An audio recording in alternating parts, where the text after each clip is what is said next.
Poxa, mas é fácil, sempre que tiver inflação vou ter que aumentar minha renda? Não é fácil, não disse que é assim, mas é uma alternativa. Se eu conseguir aumentar minha receita, eu vou manter talvez o mesmo padrão, o mesmo estilo de vida, sem ter que ter efeitos muito diferentes. Aumentando a receita é uma alternativa. A outra é olhando para esses temas mais sensíveis, como eu falava aqui, de eu mudar a forma como me locomovo, como eu compro, como eu consumo, principalmente alimentos e energia e combustíveis, para que eu faça que dessa cesta ela possa ter alguns ajustes. É fácil fazer ajustes dentro de um cenário de uma pessoa física? Claro que não. Conversar em casa é fundamental, mas entender que é uma realidade que nos atravessa e que não tem como eu ficar só brigando que isso vai mudar. A gente tem que tomar atitudes, e as atitudes, como eu disse, como protagonistas não vítimas, para que eu possa ter essa cena diferente no meu dia a dia. Que os preços irão aumentar, eu não preciso dizer, vocês têm visto já nos últimos anos e vai continuar e continua agora, e a gente já tem nas últimas semanas isso ocorrendo. Não é um tema novo para nós brasileiros, a gente já viveu com isso por muito tempo, mas eu queria que a gente pensasse como é que eu posso então começar a ter atitudes que me coloquem menos refém daquilo que a gente chama que é do consumo ou de um evento externo como a inflação.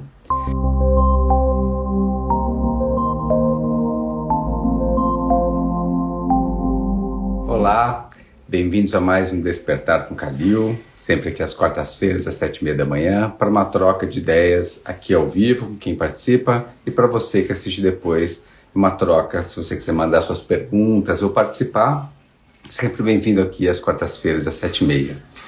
Hoje nós estamos no nosso 33º episódio, live aqui ao vivo, que chegou com a ideia dessa partilha. São um pouco mais de 8 meses e um pouco. A gente vai completando aqui uma gestação toda dessas trocas aqui pela manhã. E a ideia é que a gente possa sempre trazer alguma temática que ajude a vocês que acompanham aqui. Alguns são da área do planejamento financeiro, outros usam para si próprios, mas eu queria trazer uma temática que ela continua recorrente e parece ficar cada vez mais recorrente, que é a questão da inflação e que ela conversa bastante também com a questão do nosso fluxo de caixa. A gente sempre fala que em planejamento financeiro questões óbvias são as mais interessantes para a gente também discutir, porque elas às vezes são despercebidas ou não são colocadas as devidas atenções a elas, e são elas que trazem muitas vezes problemas nas nossas tomadas de decisão, nas nossas escolhas. Mas tem uma premissa para eu poder falar sobre o que eu vou falar agora, que é sobre a inflação e sobre o nosso fluxo de caixa, que é a postura do protagonismo ou da vítima. Usualmente, a gente sabe que é muito mais fácil reclamar de alguém, de algo, do que está acontecendo, do que eu tomar uma atitude para saber como é que eu posso lidar com essa situação. É mais fácil, então, eu ficar na ponta de que é uma queixa, né, o tempo todo, de que absurdo que subiu, mas o que eu posso tomar de atitude prática em relação a isso, que é o que a gente gosta de trazer, prática, aplicada na nossa vida, e de que a gente possa fazer alguma coisa que mude o nosso estado atual, né? Então, que a gente está numa época de inflação, a gente sabe, parecia alguma coisa bastante vencida aqui no nosso país, no Brasil, mas ela volta não só no Brasil, mas no mundo todo, talvez com uma cena pior ainda, porque não é um crescimento, uma inflação pelo crescimento, mas talvez uma estagflação, que se fala na economia, uma inflação talvez por ausência de produtos, mas não com crescimento conjunto, porém elas têm efeitos diretamente no nosso bolso. O efeito que a gente tem visto agora nos combustíveis, na energia, e teremos também nos alimentos, que essa cadeia toda se conversa, a gente vai perceber, e que se a gente não tiver algumas tomadas de decisão, se a gente ficar só no ponto da queixa, o que vai acontecer é que a nossa capacidade de compra, nosso poder de consumo vai diminuir. Usualmente vamos ter o mesmo trabalho, ou vamos ter a mesma renda, e os preços vão subir. E o que eu posso, indivíduo, fazer numa cena dessa, para a gente começar a entender se eu tenho algum manejo ou não, né? Então, eu tenho manejo na política pública? Claro que eu tenho. E todos nós sabemos, como cidadãos, o que a gente pode fazer do ponto de vista público, político talvez, né? E sem falar de política, mas do ponto de vista cívico, o que cada um de nós podemos fazer sobre isso. Agora tem um outro ponto, que é do ponto de vista individual, CPF, o que eu posso fazer dentro da minha casa e a partir dos meus talentos para que eu possa lidar com essa situação de uma maneira, fazer a melhor travessia nessa cena. Vale lembrar aqui que quando a gente olha do primeiro ponto para o nosso fluxo de caixa, eu preciso entender o meu dinheiro vai para onde?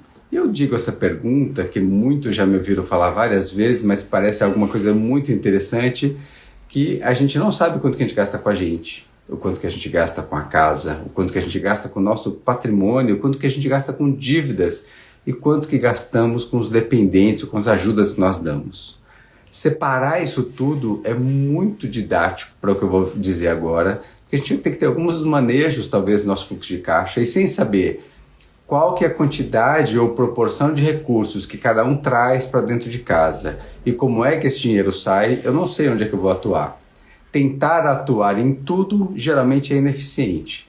Agora, atuar onde de fato pode ter diferenças, eu falei alguns pontos aqui: energia, combustível, alimentos. Então, quais são as contas? O que eu posso começar a mexer aqui? A maneira como eu me alimento, por exemplo. O lugar que desde onde eu compro os meus alimentos até como que eu preparo a questão dos alimentos.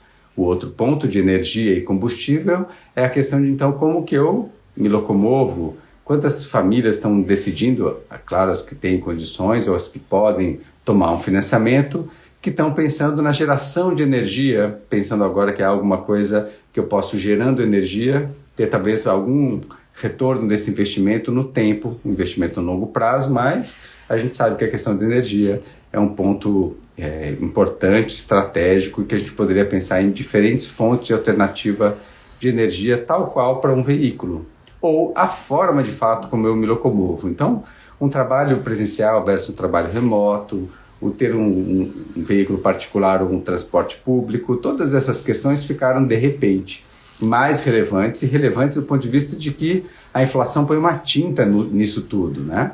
Como é que eu posso, então, olhando para o meu fluxo de caixa, dizer, ótimo, eu acho que a gente vai ter uma inflação de tanto. Pergunta número 1, que é sempre por onde eu gosto de começar: existe a capacidade dessa família aumentar a sua receita em 10, 15, 20, 30%? Talvez ao longo de 1, 2 anos. Poxa, mas é fácil, sempre que tiver inflação vou ter que aumentar minha renda? Não é fácil, não disse que é assim, mas é uma alternativa. Se eu conseguir aumentar minha receita, eu vou manter talvez o mesmo padrão, o mesmo estilo de vida, sem ter que ter efeitos muito diferentes. Aumentando a receita é uma alternativa. A outra é olhando para esses temas mais sensíveis, como eu falava aqui, de eu mudar a forma como me locomovo, como eu compro, como eu consumo, principalmente alimentos e energia e combustíveis, para que eu faça que dessa cesta ela possa ter alguns ajustes. É fácil fazer ajustes dentro de um cenário de uma pessoa física? Claro que não. Conversar em casa é fundamental, mas entender que é uma realidade que nos atravessa e que não tem como eu ficar só brigando que isso vai mudar. A gente tem que tomar atitudes, e as atitudes, como eu disse, como protagonistas, não vítimas, para que eu possa ter essa cena diferente no meu dia a dia.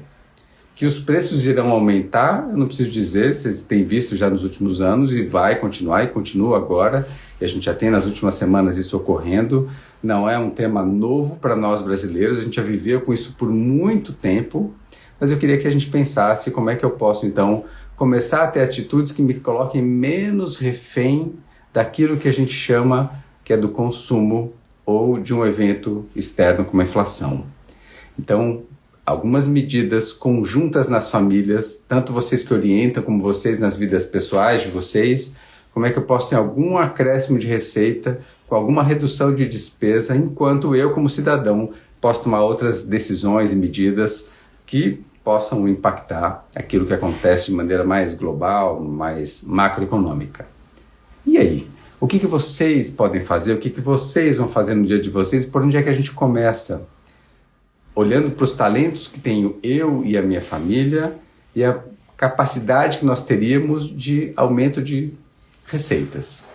Pode ser uma receita pontual, mas no caso, como a gente vê uma cena um pouco mais recorrente, eu pensaria numa receita que vai ter aí um acréscimo durante 1, 2 anos, que a gente vai precisar de um acréscimo relativo aqui de receitas. Aumentar 10, 15% da renda de uma família não é um esforço muito grande como dobrar a renda. Alguns precisam de um esforço muito maior. Um outro ponto que a gente precisa observar é a questão do endividamento. O endividamento, junto com tudo isso, uma das maneiras de lidar com a inflação aqui no nosso país, e não só, é aumentando a taxa de juros. A gente já aumentou bastante versus um ano atrás. A gente estava perto de 2, agora a gente está a 10 e tanto, indo para 12, podendo até exceder esse número. E a gente sabe que se os juros aumenta para quem investe, também aumenta para quem toma dinheiro. Então você que está tomador, você que está endividado, vale pensar em reduzir seu endividamento, principalmente seu endividamento que vai ficar mais caro, para que você possa começar a ter uma cena mais sadia dentro do seu fluxo de caixa. Tem endividamentos que a gente consegue lidar mais rápido, outros menos, mas segurar o endividamento vai ser um dos pontos também importantes. Claro, tem exceções aqui, mas reduzir o endividamento vai ser um ponto interessante. Claro que para quem está na outra ponta investidora, pode ser uma cena mais interessante e conseguir aqui investir atrelado à inflação. A gente tem uma série de ativos que os protegem da inflação. É importante proteger da inflação, mas lembrando que toda vez que eu estou com juros mais altos, isso para o país não é bacana, não só porque aumenta os juros do país, mas como também a gente deixa de investir na economia real. Então, lembrando aqui só para a consciência de cada um dos que estão aqui, de que existem maneiras dentro da economia real da gente proteger o nosso capital da inflação. Um dos ativos para a gente só colocar no radar são os ativos imobiliários, né? Que geram na construção civil bastante movimento na nossa economia, em empregos e etc., como também podem proteger e costumam proteger historicamente o capital da inflação. Então a gente tem alternativas aqui para quem está endividado, para quem está aqui investidor, e de novo volto para o fluxo de caixa. Falei de que a gente possa aumentar, cada um na sua cena de inflação, estou falando entre 10% e 30%, porque é o que eu vejo da inflação das famílias que a gente atende, varia entre 10% e 30%, dependendo da cesta de consumo de cada um. E a gente, para que a gente possa aumentar receitas e também olhar para as despesas, nosso estilo de vida, nossa forma de consumir, que a gente possa ter essa conversa muito franca em casa. Olha, não é que sou eu que fiquei endividado necessariamente, não foi um fato meu que eu fiquei desempregado. Neste momento, nós estamos vivendo um momento de inflação mais elevada, e como é que a gente pode tomar atitudes para isso? Mudar, às vezes, o supermercado que eu vou, ou a frequência com que eu faço as compras, ou incluir ou escolher itens diferentes que talvez demandem um pouco mais de tempo e preparo da família dentro de casa. São algumas medidas que a gente pode pensar agora com o preço do combustível como está. Cada deslocamento é um custo, e como é que eu posso ir avaliando alternativas desse deslocamento acontecer. Tudo isso, transportes solidários, transporte público, caminhar, andar de bicicleta, cada um com as suas alternativas e realidades, mas como que eu posso não esperar que essa cena me atravesse, porque daí quando eu começar a ficar devendo 10, 15, 30% ao mês, isso vai virar um endividamento muito caro e cada vez com preço maior, e que daí a gente vai se atrapalhar. Então muitas famílias que hoje estão sadias podem ficar endividadas daqui 6 meses por uma distração, ou por uma cena de ficar vitimado ou queixando-se de uma inflação, algo que a gente já tem visto já há mais de ano acontecendo, e que a gente pode tomar atitudes para que isso mude. Então, que vocês possam tomar essas atitudes com vocês, que vocês possam replicar essa mensagem com outras pessoas, se ela reverbera em vocês, e que a gente possa mudar a cena para cada um de nós e também mudar a cena para os que estão ao nosso redor, lembrando que é algo que está nos atravessando de uma maneira muito veloz, não esperada, e que a gente pode tomar atitude sim para fazer essa mudança nesse tempo. Muito obrigado por todos vocês estarem aqui no nosso 33º episódio aqui ao vivo que a gente tem feito. São 8 meses e meio já de participação aqui, fechando aqui quase uma gestação. Vamos ver em que ponto que a gente segue daqui para frente. Obrigado a todos vocês, ótima semana, boas reflexões, boas atitudes, boas partilhas de tudo isso, e que possam tomar novos caminhos daqui para frente. Até uma próxima.